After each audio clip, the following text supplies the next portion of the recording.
Hey, hey, welcome back to the rabbit hole. I'm Connie and I'm Vee. hey, hey. And today we have an episode geared around things people pretend to understand.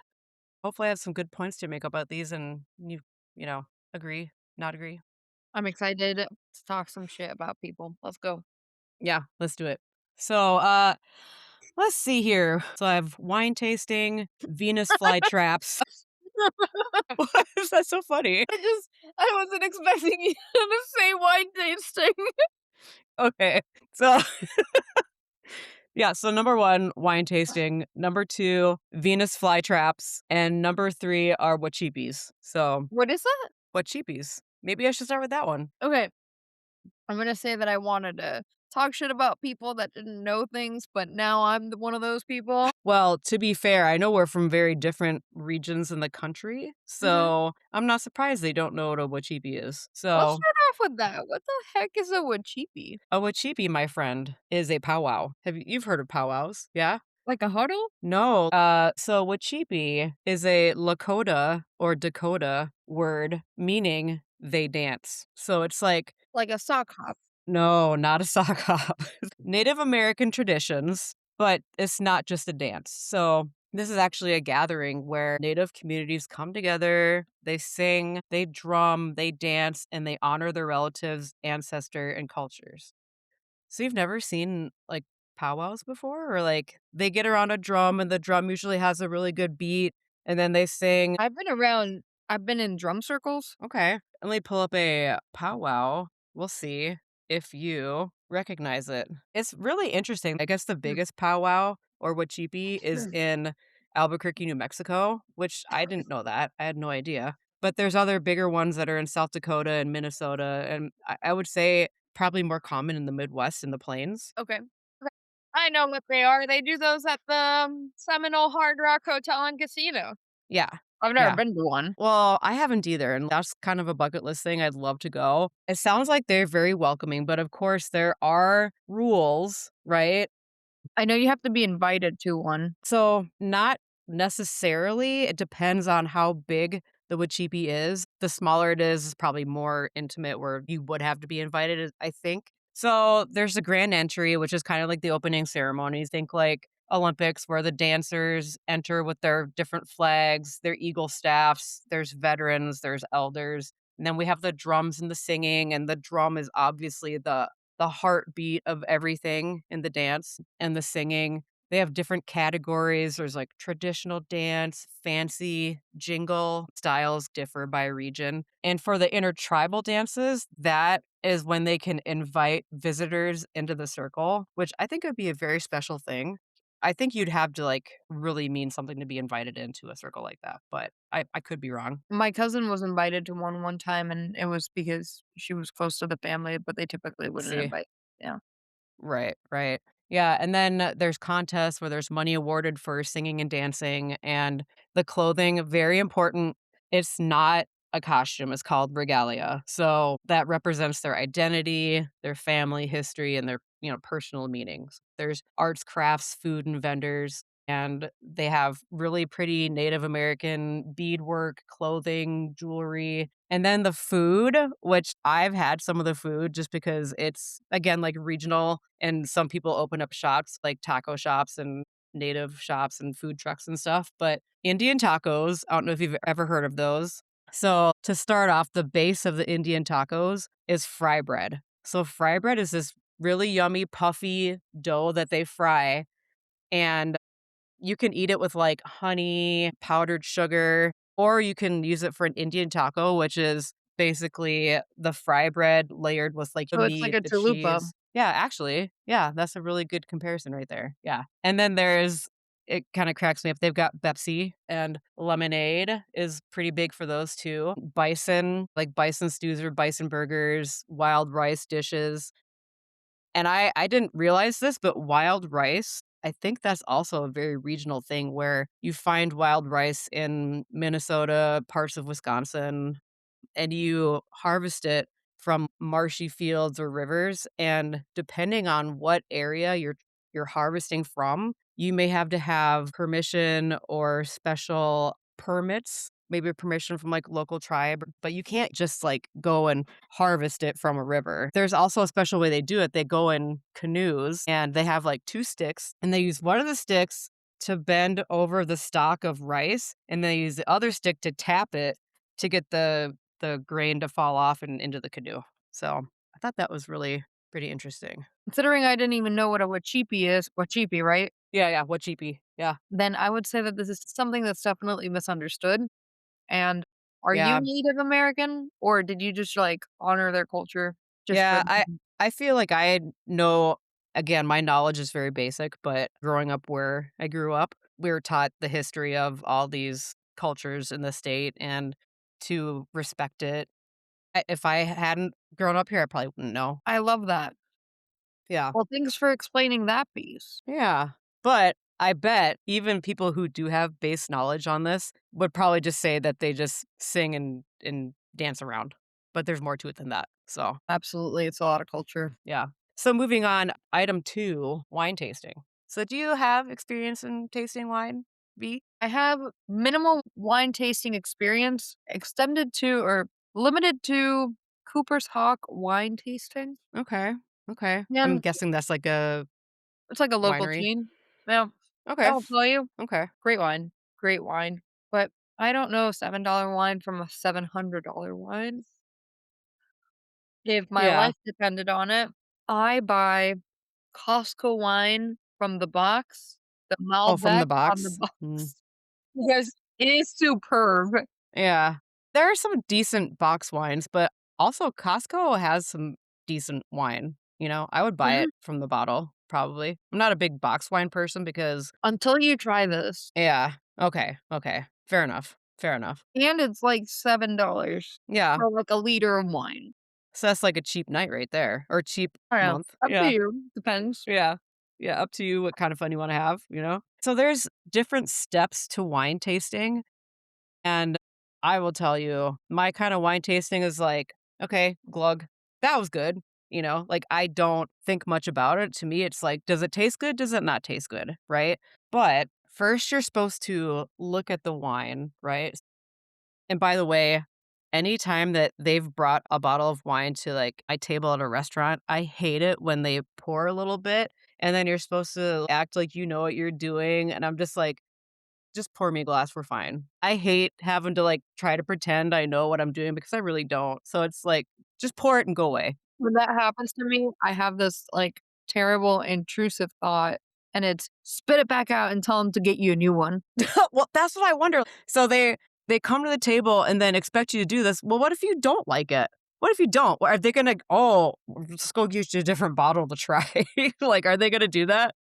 I don't know if that will ever happen, but Uh But anyways, so you pour it into the glass, and then you're supposed to look at the color, the clarity, like how clear is it, the intensity, how deep is the color, which explaining it now, I could see different wines do look different in those ways, but am I looking to do that at the moment? No, I just want to drink my wine, you right? actually just secretly became a wine connoisseur on this episode. Right? You're like, actually, and then there's the smelling part of it. So you have to swirl and sniff. And I guess when you swirl the wine in the glass, this is what releases the aromas where you detect if there's fruit, what kind of fruit? Earth, which is soil, leather, herbs, and then spices like vanilla, pepper, and oak. Would I be able to detect any of that?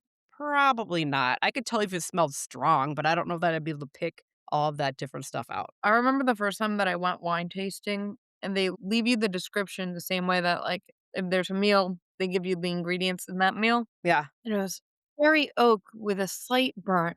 I'm like, "What?" Yeah, you're like, "What does that mean?" I was like, so I don't know. "Barrel aged for 50 years." You're like, "I don't understand." Well, my dad's age, my goodness. You're right. Well, and then so after the smell then is the taste. So you take a small sip and you let it move around your mouth, and you're supposed to That's what she notice. said. That's what she said. And then you notice if there's like if is it sweet, is it acidy, the tannins, body flavor, all that. And then the last step is think. Do you like it? or you don't? Is there bad aftertaste? Is there a pleasant aftertaste? Right? So this is if you're deciding you like it. I never go through these steps when I'm trying a bottle of wine. So back to like when if you're at a really nice restaurant, they will have sometimes have what's called a sommelier, and this person is like a wine expert.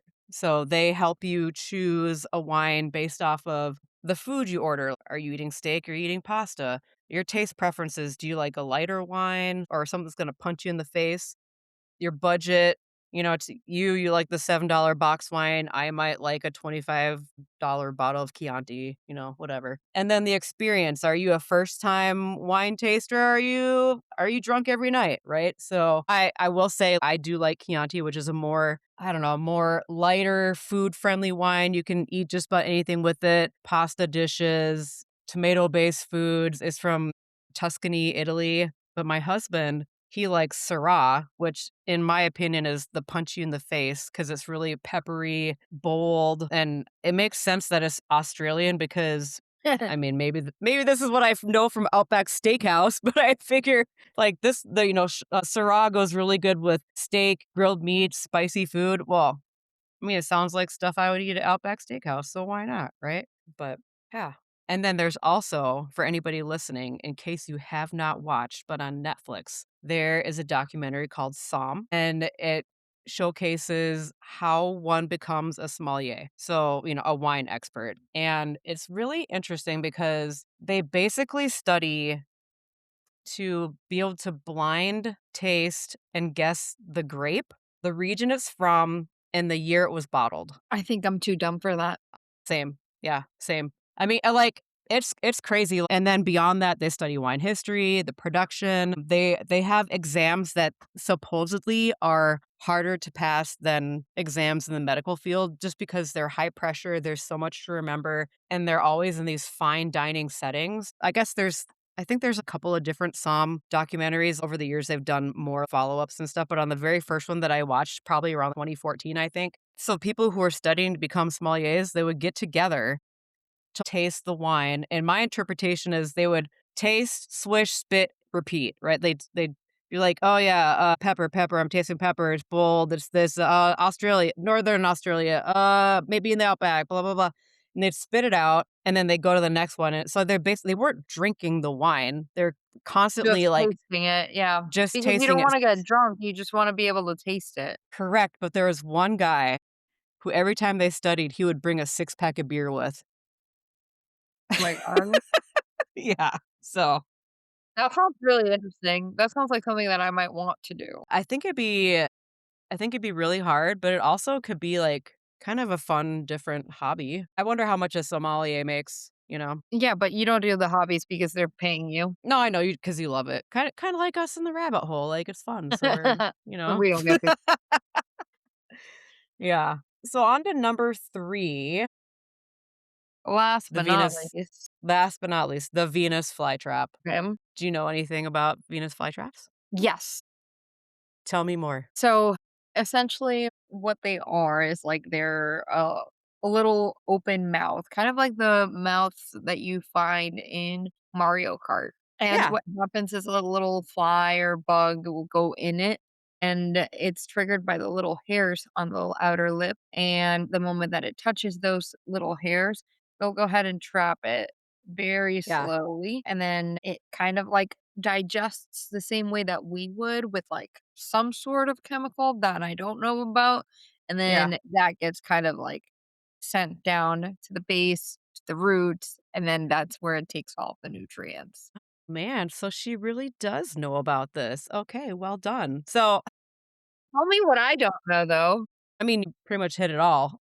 But how I got drug into this rabbit hole was on my TikToks. I saw a spider, like a black widow spider, Mhm. crawling all over this Venus flytrap. And at first, I was thinking, like, man, this spider really knows what she's doing because the legs were balancing, but trying not to hit the little hair because the hairs are on the inside too. But trying to not hit the hairs and then messed up and hit. So I guess what it is like if a bug or a spider comes into the Venus flytrap, they have to hit at least 2 hairs within 20 seconds, and then it'll go shut. Wow, Yeah. that's very specific and almost, like, it might be too specific to be true. Right?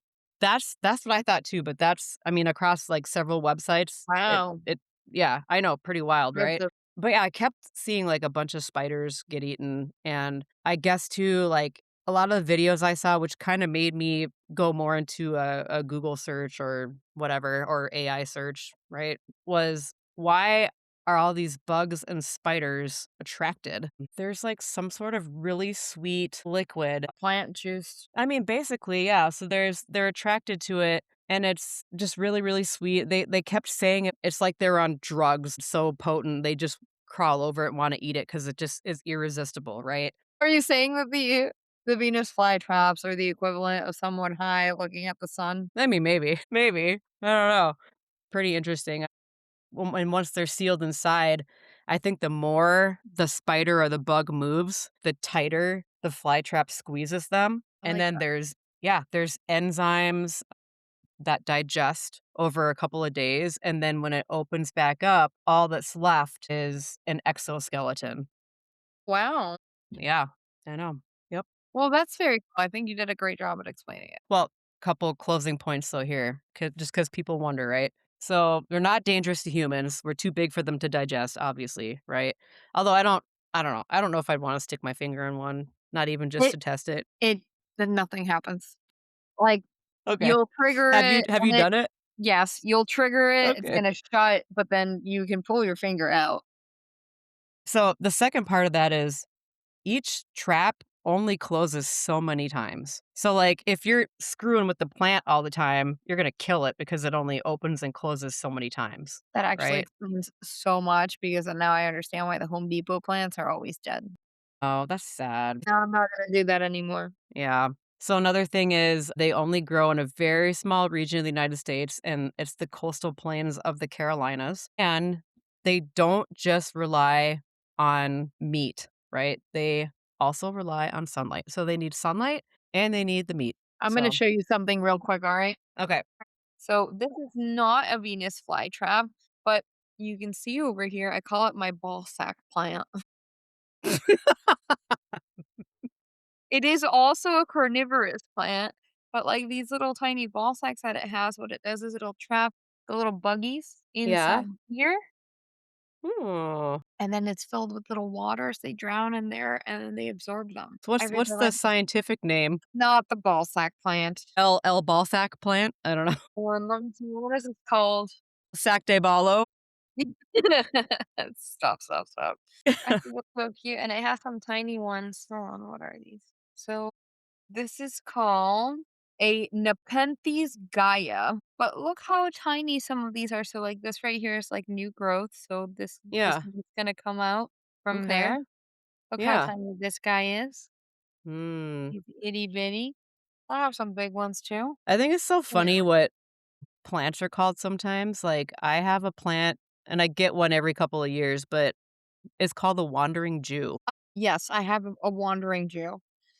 They're so mine's purple. Is yours what color is yours? They should be purple. Yeah, okay. Because 'cause I've seen different colors and I don't know if they're sick is why, you know. So, no, that's the main color that they are. I'm sure that there are different variations of them, especially, because you live in a very different area than I live in. Yeah. What I will say is the wandering Jew is a plant. It does have a separate name, but, like, unfortunately, the reason that they're called the wandering Jews because the person that discovered them did not like the Jews, and, I wondered. it is a plant that is very difficult to get rid of. You cannot, like, you can't just pull it out, like, they'll continue to grow, which is beautiful because she's really pretty, but let's go ahead and find what the real name is so that we don't call them wandering Jews anymore. Well, so I can tell you that, like, I've had them die, but also I live in a very different climate than you, Yeah, no, they literally grow like a weed down here.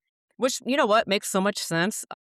You know, when it rains and storms, you know how parts of your plants will fall off if they're like hanging potted plants, right? These leaves that have fallen off of my wanderer have not turned any color. So I wonder like if they're still alive on the grass. You know what I mean? Send me a picture. So, I should. the real name for the wandering Jew should be used is Tradescasia sabrina. Inch plant. All right. Inch plant. Hmm, Yeah. Or, oh, wandering dude. I'll I take like that. that. That's an The easy wandering one. dude. All right, Yeah. I'm gonna put her back. Okay. Well, on that note, Well, I for one will say, look at all the stuff that you really do know. Very impressive, V. I know things about plants, a little bit of things about plants, not a lot of things about plants, but I know a little bit of things about plants. I do Well, like especially since when there is a zombie apocalypse, you are gonna be the one maintaining plant gardens. So, That's right. I forgot. but all right, on that note, thanks everybody for listening. We love you all. Stay curious. See you next week. Have a good night.